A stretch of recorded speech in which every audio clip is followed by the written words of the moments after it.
민주당 사검 동기 기자회견. 이재명 대표 공직선거법 항소심에 대한 공정한 판결을 촉구합니다. 검찰은 이재명 대표에 대해 없는 죄를 만들어 억지 기소를 했습니다. 기억을 처벌하려는 시도는 법적으로나 상식적으로나 납득하기 어렵습니다. 공직선거법을 포함한 그 어떠한 법률도 특정 행위가 아닌 기억을 처벌할 수는 없습니다. 검찰도 공소 유지가 어렵다고 판단했는지 공소장을 변경했습니다. 그런데 교유 관계, 교유 행위 등 국어사전에도 없는 조까지 만들어 억지 논리를 펼쳤습니다. 2심에서도 행위 사실을 특정하라는 재판부의 요구에 또 공소장을 변경해야 했습니다. 하지만 검찰은 공소장에 있는 모든 행위가 허위라는 식으로 오히려 범위를 넓혀 불특정했습니다.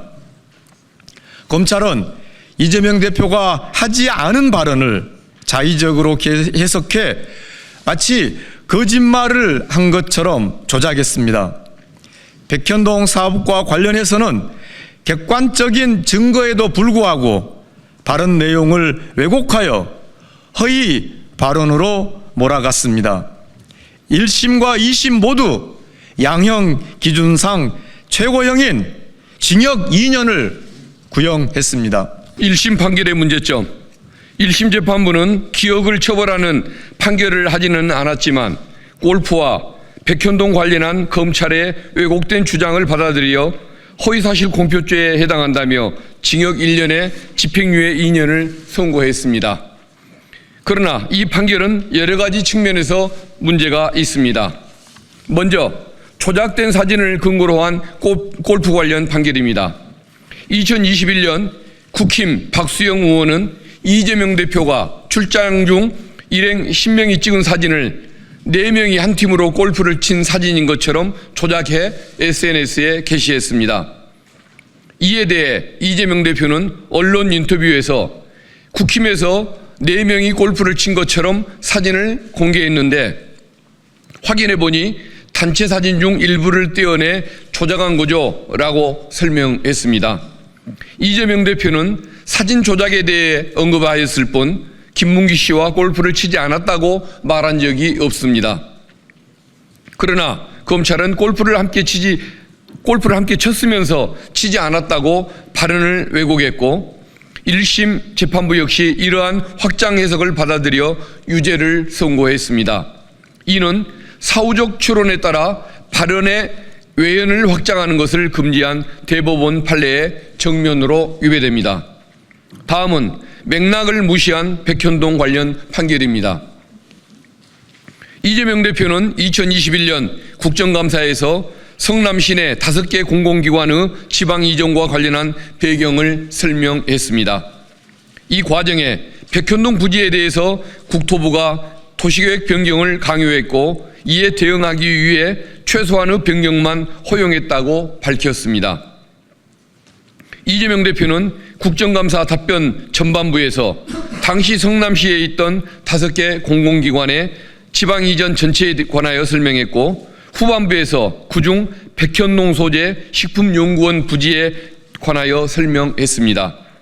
그러나 1심 재판부는 전반부 때 설명했던 국토부로부터 혁신도시법 의무조항에 의해 용도 변경을 요구받았다와 직무유기 이런 것으로 문제 삼겠다는 협박을 받았다는 주장을 문제 삼았습니다. 그러니까 백현동 사업과는 무관한 전반부 발언을 문제 삼아 유죄를 선고했습니다.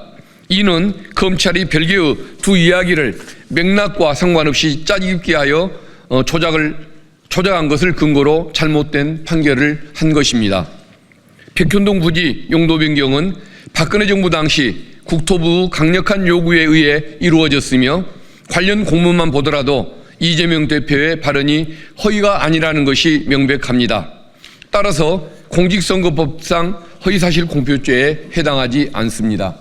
법리적 문제에 대해서 말씀드리겠습니다. 허위사실공표죄 구성요건을 충족하지 않습니다. 공직선거법은 후보자의 행위에 대한 허위사실만 처벌할 수 있으며 국토부의 협박성 행위는 이재명 대표가 아닌 국토부의 행위이므로 처벌 대상이 될 수 없습니다. 또한 공직선거법은 판단이나 의견을 처벌하지 않습니다. 협박이라는 표현은 이재명 대표의 개인적 판단일 뿐 이를 법적으로 처벌할 수는 없습니다. 더욱이 국정감사에서의 답변은 국회에서의 증언 감정 등에 관한 법률에 따라 별도의 처벌 규정이 없는 한 처벌할 수 없습니다. 이러한 이유로 이재명 대표를 공직선거법으로 처벌하는 것은 법리적으로 맞지 않습니다.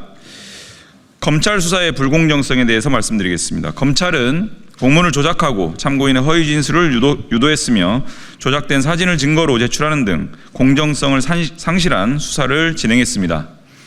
또한 백현동 사건 기소 후 1년 넘게 사건 기록을 이재명 대표 측에 제공하지 않으며 방어권을 심각하게 침해했습니다. 반면 윤석열 대통령은 과거 김만배와 개인적 친분이 없다라고 말했으나 검찰은 이를 평가 또는 의견 표명이라며 기소조차 하지 않았습니다. 이는 있는 죄는 덮고 없는 죄는 만들어내는 전형적인 정치 탄압이며 법치의 근간을 흔드는 행위입니다. 양형의 부당성에 대해서 말씀드리겠습니다. 대선에서 당선자는 공직선거법 위반 혐의로 소추되지 않는 반면 낙선자만 처벌하는 것은 형평성에 어긋나는 부당한 처사입니다. 또한 해당 발언들은 선거일로부터 70일에서 140일 전에 이루어진 것으로 선거에 미친 영향이 미미합니다.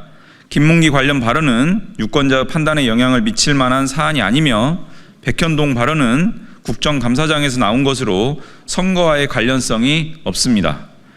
공직선거법의 목적은 공정한 선거를 보장하는 것입니다. 그러나 이 사건은 표현의 자유를 지나치게 제한하는 판결로 선거 과정에서의 자유로운 정치적 발언을 위축시킬 우려가 있습니다. 재판부에 공정한 판결을 요청합니다. 이재명 대표는 명백한 무죄입니다. 이재명 대표의 공직선거법 사건의 본질은 윤석열 검찰 독재 정권이 정적 제거 사냥개 검찰을 풀어서 증거를 조작하고 억지 기소한 이재명 죽이기입니다. 언론 인터뷰와 국정감사 발언을 이유로 여야 불문 가장 유력한 대선 후보 이재명 대표의 피선거권을 박탈시키려는 정치 보복입니다. 허위사실로 선거에서 당선된 자를 처벌하라는 법의 취지를 깡그리 무시하고 선거에서 패배한 상대 후보를 기소한 경우는 헌정사상 전례가 없습니다. 내란 수기는 탈옥시키고 야당 대표는 법의 취지까지 왜곡하며 조작수사, 억지 기소한 검찰은 스스로 재판을 지속해야 할 정당성을 상실했습니다. 이번 판결은 대한민국의 민주주의와 법치의 근간을 결정짓는 중요한 분기점이 될 것입니다. 법이 자유를 억압하거나 국민의 정치적 선택을 가로막는 도구가 되어서는 안 됩니다. 재판부는 오직 법과 원칙에 따라서 이재명 대표에게 무죄를 선고해 줄 것을 엄숙히 요청드립니다. 2025년 3월 25일 더불어민주당 사법정의 실현 및 검찰 독재 대책위원회